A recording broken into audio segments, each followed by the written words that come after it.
nazalaka na pasi oyaki osekure mama ebongo na lisungi na yo na biki lelo yo kumama na yo kumama kolo Yesu kumama kumama mwana na Nzambe kumama. Matthieu 7:7.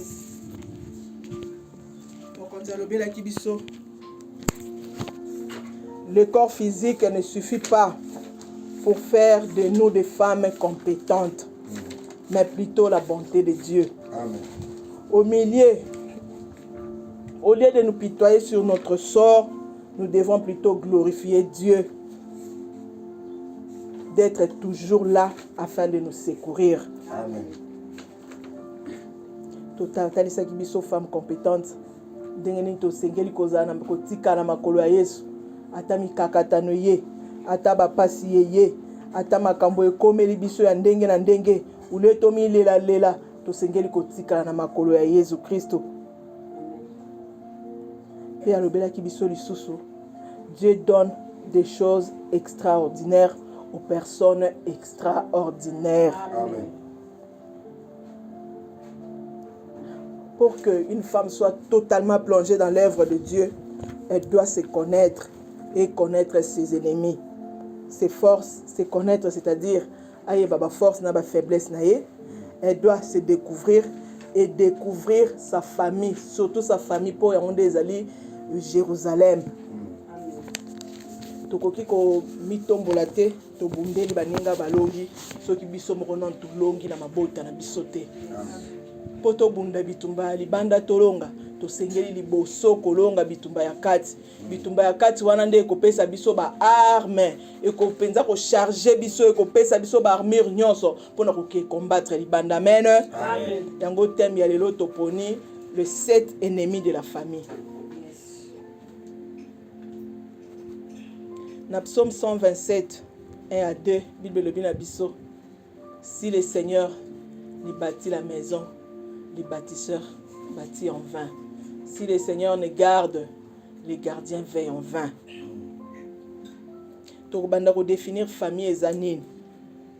Na recueil, va définir famille comme toutes les personnes d'un même sang.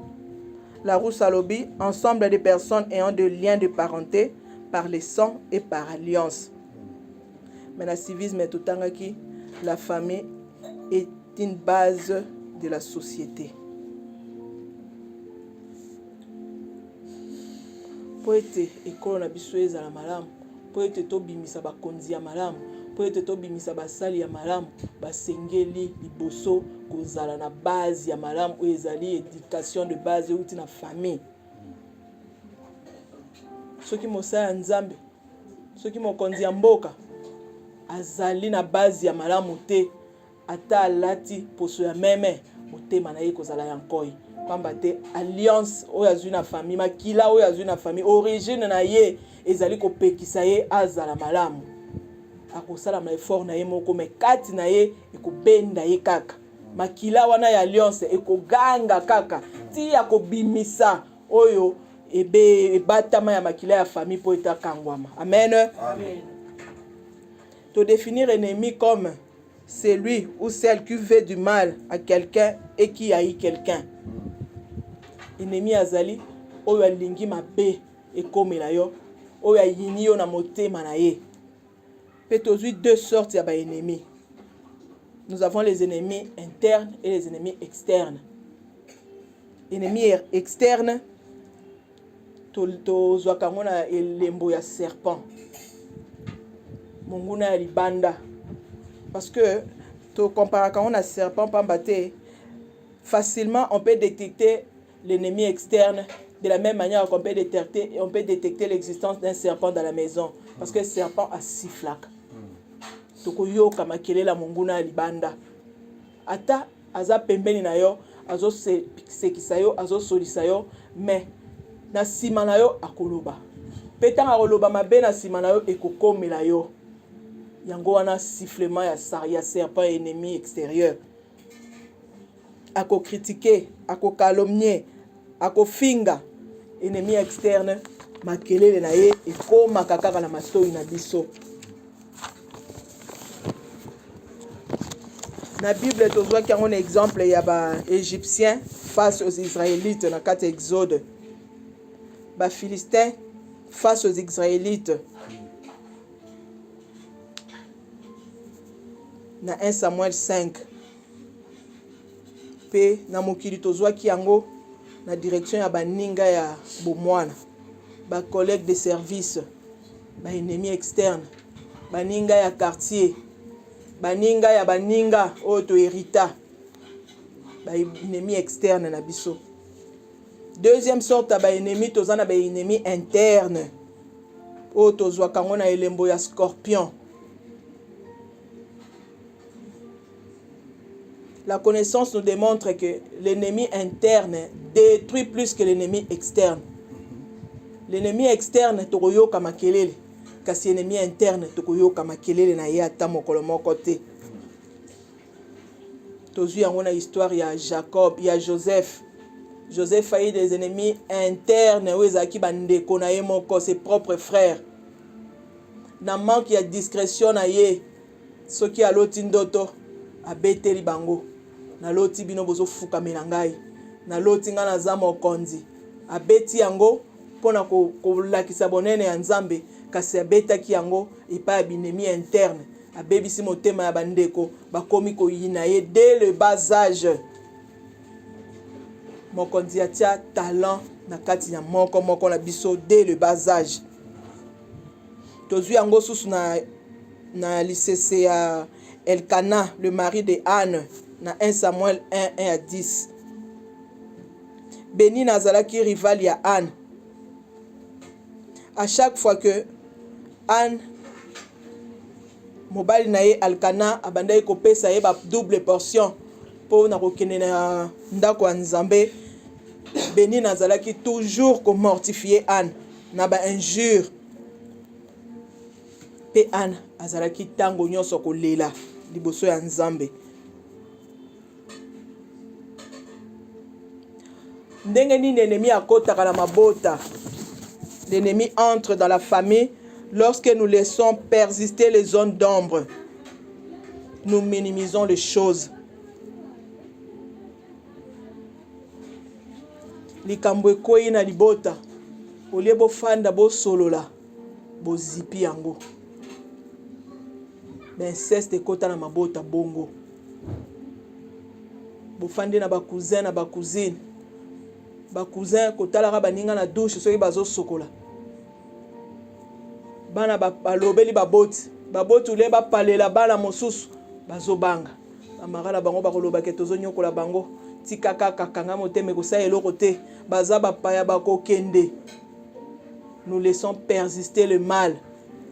Pe na kotala na douche wana ekoleka kotala na douche ti ekokoma na inceste. Parce que nous n'avons pas dénoncé les zones d'ombre. Nous n'avons pas dénoncé. Totiki mabe fanda. Pona kobanga bato mokili. Pona kobanga mabota. Pona kobanga ba famille. Surtout ceux qui famille wana nde mwana wana batikela bino. Ba parents de bazana poto nde ba soutenaka bino. Yende akomi lokola prince ya ndaku. Akomi ko dominer ndaku. Yende alobaka liloba moko. Moye moto agangela ye ezate. Moye moto azongisa ye na nzela ezate. Plus tard et créer ma blessure intérieure na mitema ya bana. Les 7 ennemis de la famille. Ennemis à liboso, négligence de la vie spirituelle. Toboko la kabana, kaka na mayele te. On n'instruit pas seulement les enfants. En plus de l'instruction, sengeli to la kisabana na biso nzela ya Nzambe. Esengeli to la kisabana na biso nzela ya Nzambe lo sambo balobaka libote ezali église ya liboso kolakisa mwana ko sambela dès le bas âge. Mwana sengeli koyeba te liboso na lia na sambela, liboso na lala na sambela, liboso na bima libanda na sambela, soki na yoki moto pasi liboso na melakisi na sambela. L'enfant doit s'habituer à la prière. Prière est comme lokola moninga na ye, comme lokola deuxième personne na ye.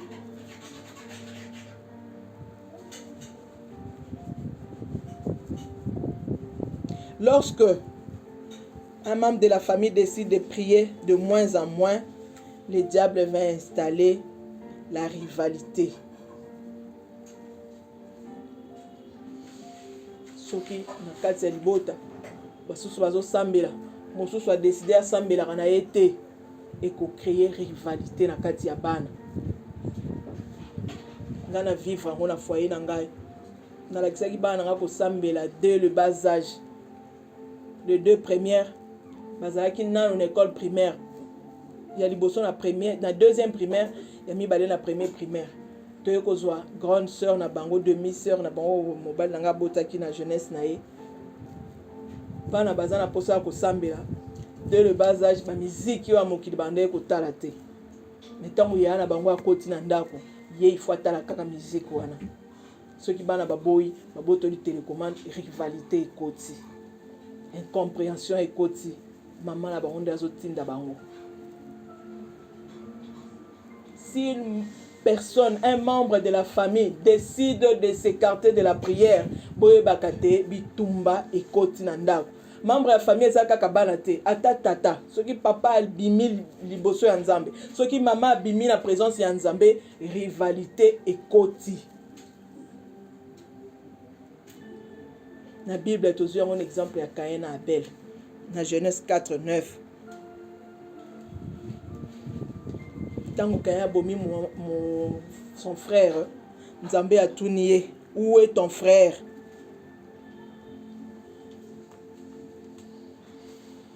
Dieu nous appelle à veiller les uns sur les autres, non pour juger, mais plutôt pour fortifier.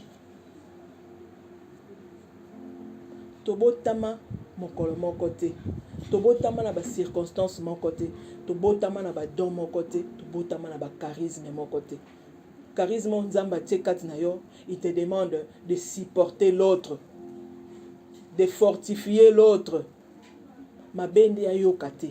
Mais mosala Nzamba pesi yo, motema Nzamba pesi yo munene, eza pona ko mema famille na yo na kati ya lubiko.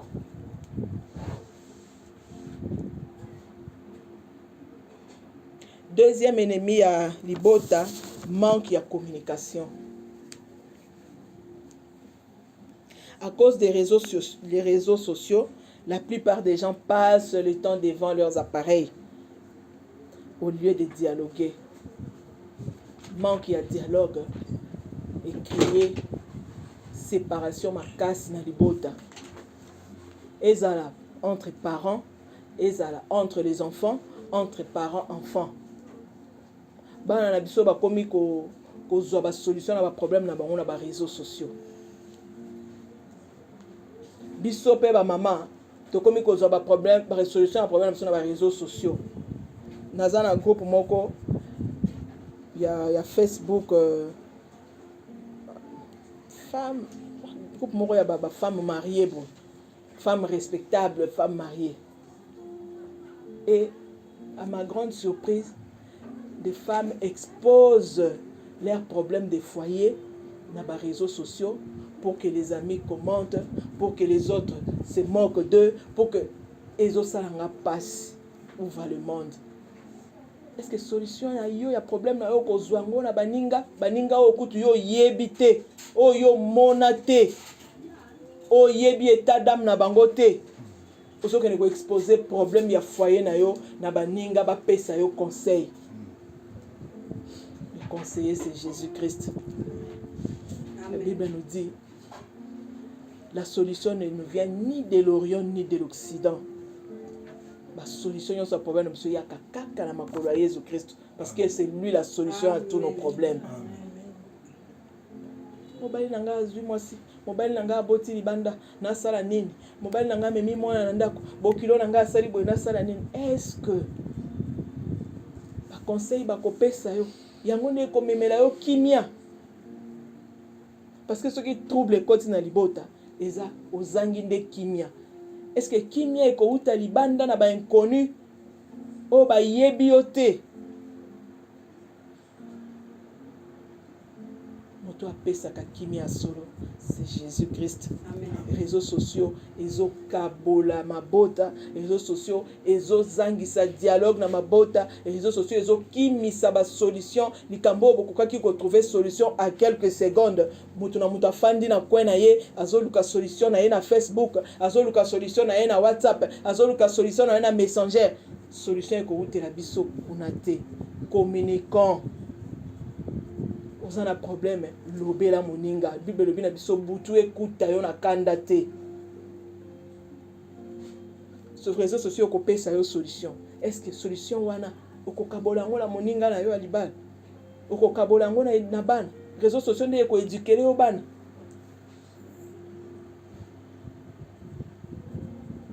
Tosengeli kofongola motema, kosolola eloko eleki dialogue na libala ezate.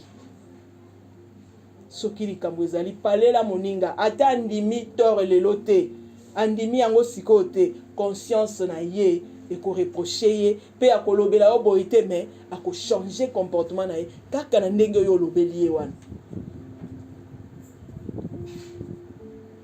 Tosololaka na bana bakomi kobeba na ba réseaux sociaux. À ma grande surprise, hier, on a 7e rue, une jeune fille, moins de 30 ans, on a 25 ans, à Beli Liboma, kaka na petit boulevard, il y a 7e rue. À Katibilamba na petit boulevard, à Bandimbangu na boulevard, bana mibali bazola ndaye, moi si ya kitoko, ba mèche tia une très jolie fille. Na miso na biso azolongola babilamba bandi liboma na 7e rue. Soki azalaki na likambo ya un problème affectif, soki akabola ki ona mama na ye, akokai kozwa solution te. Soki akabola ki ona bandeko na ye ya losambo, akokai kozwa solution te. Nini elekeli ye Nzambe kaka nde ayebi. Instaurons le dialogue dans nos couples. Instaurons les dialogues dans nos familles. Même dans nos familles, na biso respective. Bana tata moko mama moko bazoka bwana likolo ya kozanga dialogue. Il y a interprétation à makambo na keneke pa yaya alobi bino boya kaka epa na yete. Na keneke pa yaya alobi bosenga kape mingi. Ba wana bayoki batunité, discerner te, tokokendera soso epa na ete. Famille kabwani. Na kati ya silence, omona ba benga ko soso te, ba yaka le soso te, yo polobi loka bazo benga te ba fanda, otuni pete. Manque ya dialogue, ezali ko kabola mabota makasi. Les conflits non résolus. Conflit non résolu, on appelle ça ennemi mosusu ya libota. Quelle que soit la grandeur du problème, ceux qui vous fandi, bo solo li yango na kimia, bo tien Nzambe na kati, ikambwana ekozwa kaka solution. Les conflits non résolus augmentent la haine.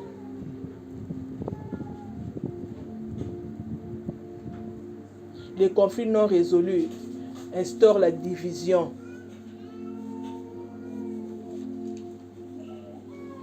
Et si nous persistons dans la division, nous n'allons pas hériter de la promesse de Dieu.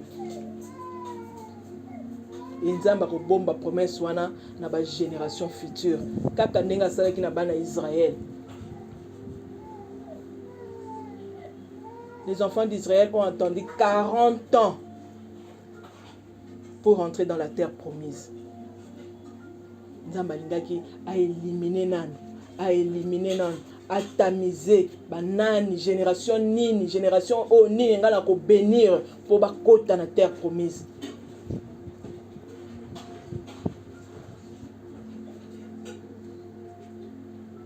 Quelle que soit grandeur ya likambo, bo fanda, bo solola. Parce que pas Nzambe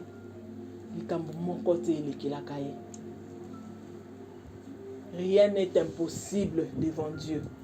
Et puis aucune circonstance ne reste constante devant la face du Seigneur. achangeaka circonstance nyonso ya vie na biso soki kaka biso moko tolingi yango.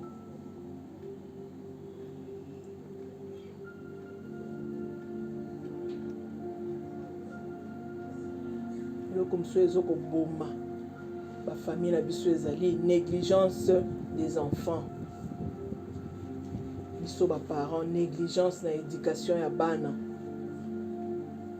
Pona biso soki tofuteli bana classe ekoki, soki toleisi bana fufu ekoki. Or que le Seigneur attend de nous autre chose que l'instruction. Nous devons éduquer nos enfants aussi spirituellement, moralement. Parce que bangonde baza avenir ya lobi, bangonde baza basali ya nzambe ya lobi, bangonde baza bakonzi ya mboka ya lobi. Soki bazui éducation ya malamu te, soki bazui spiritualité ya malamu te de le bas âge, bakokende kaka kosala ba oyo tozomona lelo. Soki mwana mesana koyiba na ndako, mama oyebisa ete ka moyibi eza mabe, opinir yete po ayibi. Lobi a commis mon konza koyiba parce qu'on l'a pas appris que voler c'est mal. Nous avons Ephésiens 6, 4.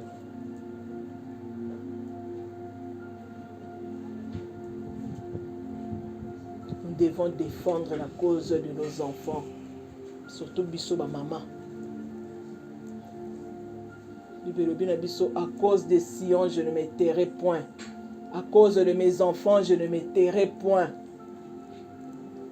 Biso to koti na complicité négative na mibali na biso pona ko livrer ba fruit de nos entrailles.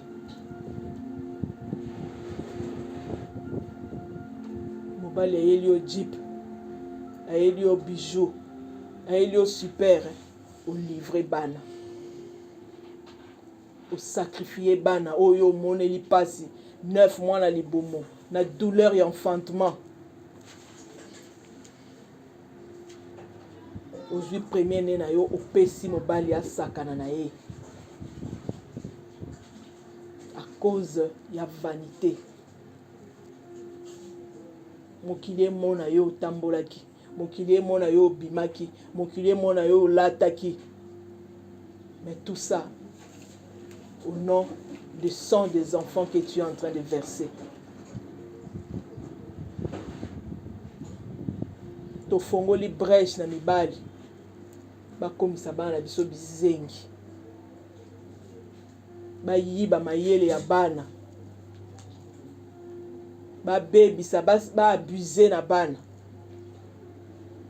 Tout ça pour les vanités.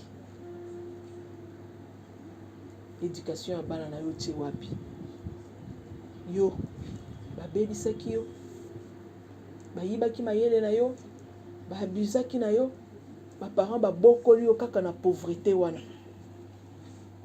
kaka na kozanga wana, na moke bazozwa kende classe, zwa éducation ya malamu, kende nzela ya nzambe, babebisaki yo te. Mais à ton tour, likolo ya lokoso ya biloko ya mokili, obebisi bana oyo boti, bana oyo tie na mokili, o livrer bango na diable. Nous devons défendre la cause de nos enfants.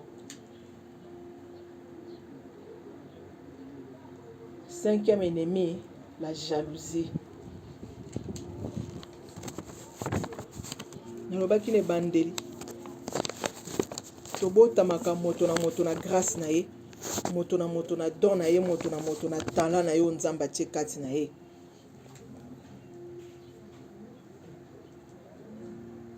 Ainsi, les membres sortant d'une même famille doivent comprendre que la compétition n'a pas sa place dans la famille.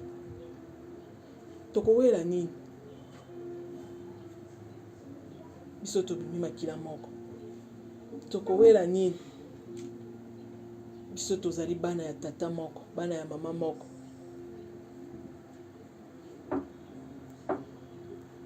Oyo aye na grâce na ye, oyo aye na talent na ye, oyo aye na charisme na ye, tosangisi yango pour que to se compléter, to comme sa famille na biso une famille forte. La compétition n'a pas sa place dans la famille. Au contraire, nous devons réunir nos efforts pour que nos efforts soient une complémentarité pour la bonne marche de notre famille. Et quand on parle de famille, j'insiste plus sur la famille biologique, mais aussi la famille spirituelle. La famille spirituelle, est Sangi Sibiso, l'après-midi, à l'élo vision du ciel. Tous en élo quoi la thé. Toute grâce vient de Dieu. Tout don vient de Dieu. Et au contraire, nous devons nous réunir pour sangi sa force na biso. Yo ena don ya vision, yo ena don ya prophétie, yo ena don ya guérison. To sangi si ba force na biso pour que to sala mosala ensemble pour que mosala nzambe kende liboso. To koela nini na lisanga ya bana na nzambe. To koela nini.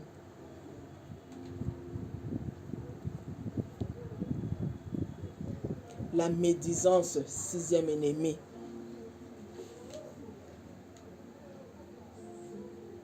La médisance appelle un esprit de raillerie, de division, de compétition négative.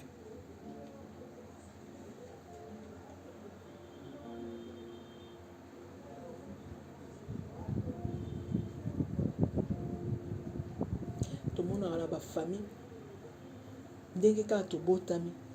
Mais to kaboni na biteni. To kaboni na ba clan, ba sous-groupe. Bana tata moko mama moko. To kaboni na ba sous-groupe. Ba oyo baza bana tata, bango bazaka na papa na bango. Ba wana bazaka groupe na mama na bango. Ba msusu pe bazaka na tata te na mama te bango na bango bana basangani. Ba to kaboli famille na biso na biteni likolo ya ba médisance. Oyo alobaki. Oyo asalaki, oyo apesaki te, oyo apesaki. Tokaboli mabota na biso. Bizaye na biso mabe wana tozolita nango na bafamille na biso yango tozomema pe na kati ya église. Tokabwani na biteni na mabota na biso likolo ya médisance. Na église ya Nzambe tokabwani baoyo baza ya pasteur, baoyo baza ya diacre, baoyo baza pour maman pasteur, baoyo baza pour maman diaconesse. Tokaboli église ya Nzambe. Likolo ya biloba loba, ya biyoka yoka.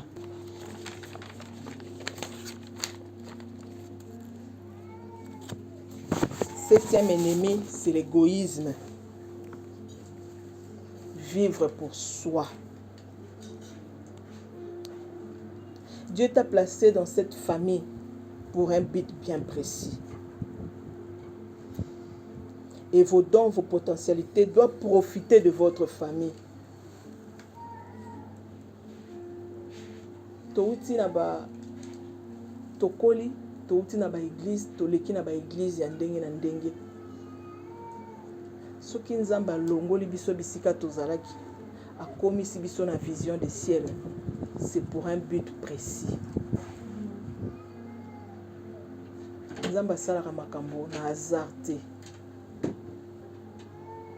Soki asali likambo, asalaka ngo na tina. Nga bisika na uti, nazaki na responsabilité makasi. Biso tovenga ngo responsable à niveau central. Na kati intercession. Et ba responsabilité nazalaki nango, nazalaki pe na bato na bandai ko diriger, nazalaki na bato na bandai pe ko encadrer na losambo. Mais tant Nzamba benginga na vision du ciel, Nathalie ba pété nanga bisika nazalaki nango te parce que j'étais honoré so na yeba mutianga pe na kiti ya likolo. Nathalie ba capacité ba qualité nanga nazalaki nango kuna te. Nathalie ba brebis nga na bandai ko encadrer te. Nathalie ba bandeko oyo bazalaki na se na ngai te me nayoki lolaka mokonzi. Je pars. J'abandonne tout. Ba honneur nyonso na tiki yango. Ba considération nyonso na tiki yango. Na kena nukuluka elongi ya Nzambe bisika oyo Nzambe atindi ngai. Et quand le Seigneur m'envoie en vision du ciel c'est pour un but précis. Il m'envoie pour mon salut. il m'envoie aussi pour soutenir cette œuvre.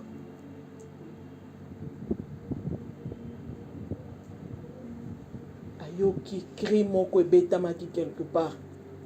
Ayoki lo sambo moko esalemaki quelque part. Alobi non, ta place n'est pas ici. Ici, il y a assez de gens pour aider l'église. Il y a assez de gens pour soutenir cette église. Prends ton lit, va là où je t'envoie. Et nayoki lolaka mokonzi. Natiki nyonso. Na ye, esika nzamba tindi ngai. Na ba bitu nyonso apeseli ngai. Na ba potentialité nyonso apesi ngai. Alobi na nga na faire profiter la vision du ciel. O nga na zwa. Pe na profiter na oya tchakati na vision du ciel. Amen. Amen. Certaines familles, quand on parle de famille, tous ont directement la deux sens. Le sens, il y a beaucoup de personnes, membres d'une famille. Le sens, il y a famille biologique, famille, belle famille, famille spirituelle. Prenons ça comme ça. Certaines familles se cachent derrière la spiritualité pour exercer l'égoïsme, pour exercer l'hypocrisie. Et pas Nzambe hypocrisie, ils ont la place. Parce que Nzambe atala kabiso tina kati na biso. Elo komo kote bomba makaliboso ya face ya mokonzi. Il nous connaît plus que nous-mêmes. Kosa ela Nzambe na hypocrisie, ils ont la sens te. Ils ont la tina te, ils ont la litomba te. Les autres peuvent se dire, na ya na vision kala, na banda na vision bande bande. Mais-il le na zui na nous grâce mon côté. Mais biso to na vision, il y a une année, mais to bénéficier de ma grâce et belé. Parce que nous sommes venus servir l'Éternel sans hypocrisie, de tout notre cœur. Na motema mobimba. Et ceux qui ont fungoli motema, to lobi to sa ela nzambe, tozo salela nzambe. Oyo nyonso zo yebisa biso tozo tosa. L'obéissance vaut mieux que le sacrifice. Ceux qui t'ont liaté, t'ont liaté. T'ont lalaté, t'ont lalaté. T'ont mélaté, t'ont mélaté. T'ont lataté, t'ont lataté. Nous écoutons la voix du Seigneur. Nous obéissons à ses ordres. Et le Seigneur nous bénit.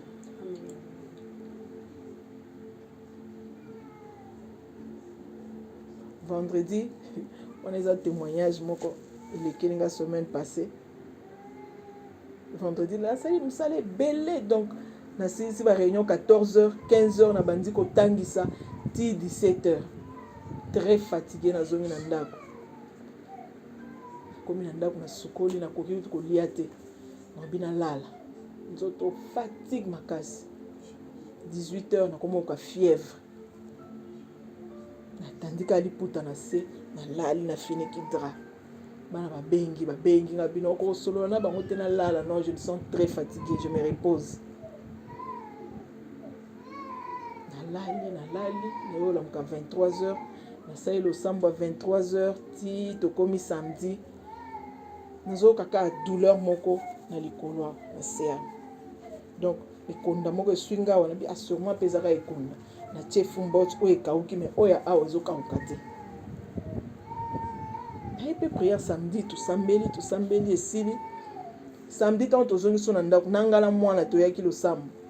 Courbature dans notre transport, on n'a pas si tu on connaît ce qu'il y a ba kiti wana to kiti kitambo tozu transport difficilement embouteillage. On est arrivé à la maison à 16h, très fatigué.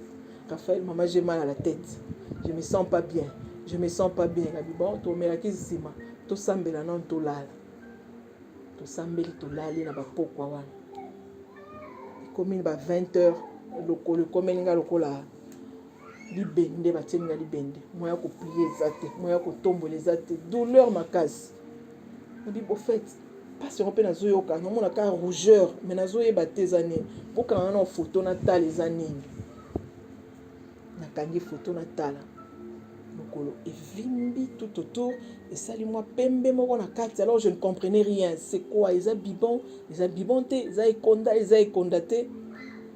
Natindeli papa Etienne photo na bita eloko ebiminga ezosala nga pasi makasi Après, on a tout ça, donc je n'avais même pas une idée sur ça parce que et ça là, on passe ma cité, na ba moment wana. Dimanche, c'était impossible.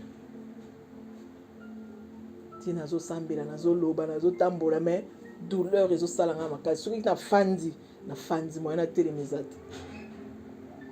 Et je priais. Habituellement dimanche on a prié, on a prié, na baby si biloko nyonso zaki na kati na sambeli. Lundi na la muki nanga, na lati talon nanga pe na kibusala. Na komi na msa donc nous kango ne ezobenda. Je fais tout ce que je pouvais faire. Na zongi comme si rien n'était. Na binzambi yo yebi so bezani. Ngana yebi te mais quoi yo yebi ou se trouver solution nango. Na komi na lundi na ndako na après-midi na sukoli. Na fandi na bouger le kolongo bon na OK on pepele. Na bouger le sous na OK on pepele mais ça va. Et hier mardi na yebisi bana boka na photo na tala non avant après. Parce que maintenant je me sens mieux pour se réfléchir pour ça pour chakara donc on dirait bah kitisi li bende mon quoi. Quand il y a sur photo dans le collant parce que je ne pouvais pas voir ça, c'est juste ici. Quand il y a photo Nathalie na bio mais fait ça va Nathalie avant Nathalie après na bino rougeur wana no ceci c'est comme moi trace wana post wana ya pembe et tel na kati mais je n'ai plus mal il a comment ils a susté. Parce que si on sert Dieu de tout ton cœur, ataba tcheli au poison au komela et ko sala yo lo côté. Ataba boake li mbaso au konyata et ko sala yo eloko mon côté. Parce que wana tona l'axi bat soit probablement wana ezai bandeli mbaso. Eza mbaso. Mais mbaso ngo ya mupende.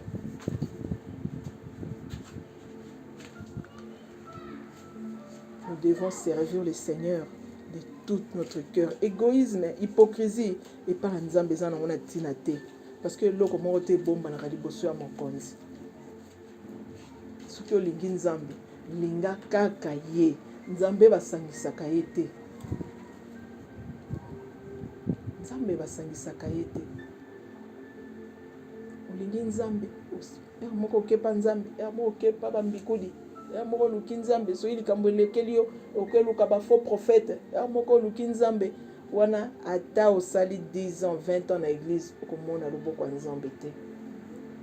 Mais si tu cherches ton Dieu de tout ton cœur ngana benga nzambe wana le Dieu de l'aussitôt po epa nanga asalaka aussitôt. Et je l'ai expérimenté. Et pas bana nanga ezalaka aussitôt eloko komeli osambeli aussitôt ekei. Parce que on écoute la voix du Seigneur, on obéit à ses ordres. Moi et ma richesse, nous servons le Seigneur. Amen.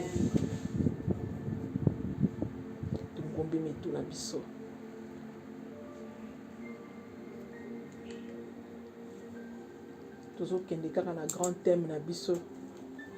La prière à 8 mois oyo. Briser les alliances sataniques.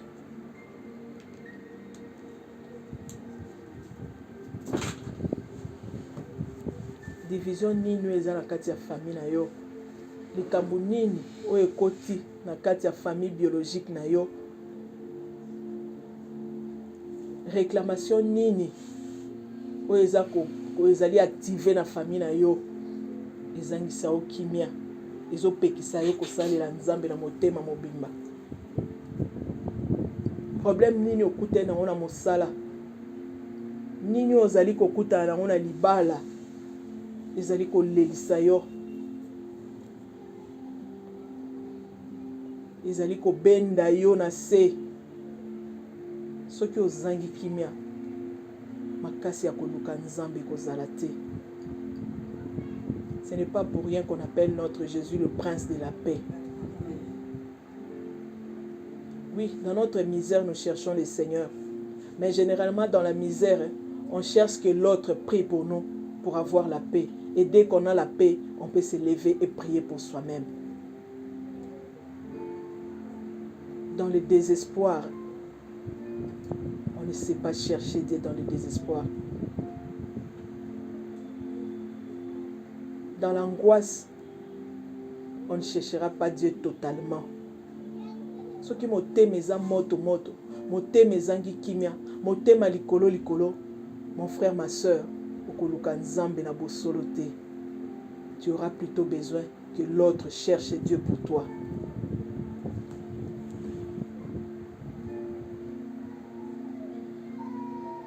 Voici, je me tiens à la porte et je frappe.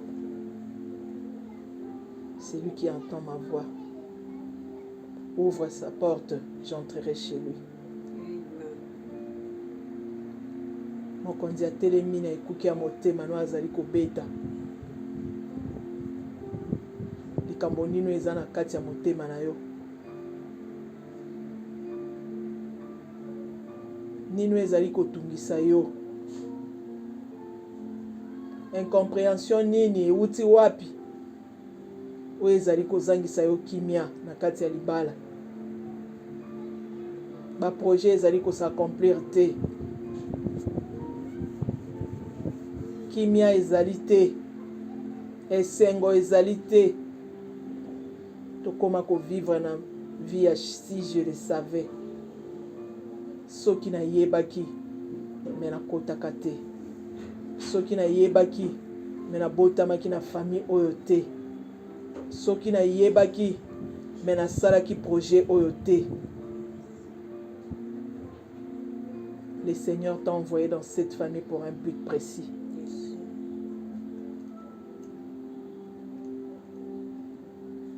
Anda kotombola mongongo. Yebisa mokonzi. Boni boni famille na yo ekabwani na sous-groupe. Boni boni libala na yo ekabwani. Boni boni bana na yo bakabwani. Boni boni mosala na yo ezali kotambola te. Ba projet na yo ezali kokokisama te. Promotion ezali koya te. Nyonso ezali kosala eza kosimba te. Le Dieu qui connaît toutes choses. Yende azali na capacité à kofongola les éclats du ciel. Pona koya ko décanter situation na yo. Nabelela nzambe nanga. Nabelela nzambe oya mawa nabelela nzambe nanga. Kino wako ya nulanga belela. Nabelela nzambe nanga. Yahweh nzambe oya mawa nabelela nzambe nanga. Kino wako ya nulanga. Naluka nzambe nanga. Naluka nzambe oya bolingo. Naluka nzambe nanga.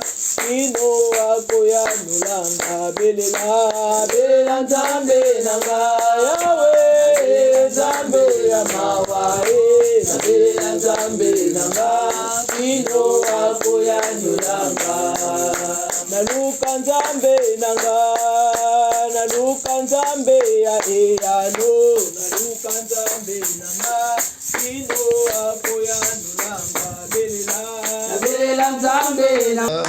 Ngai nazalaka na pasi oyaki osekure mama ebongo na lisungi na yo nabiki lelo yo kumama na yo kumama kolo Yesu kumama kumama mwana na Nzambe kumama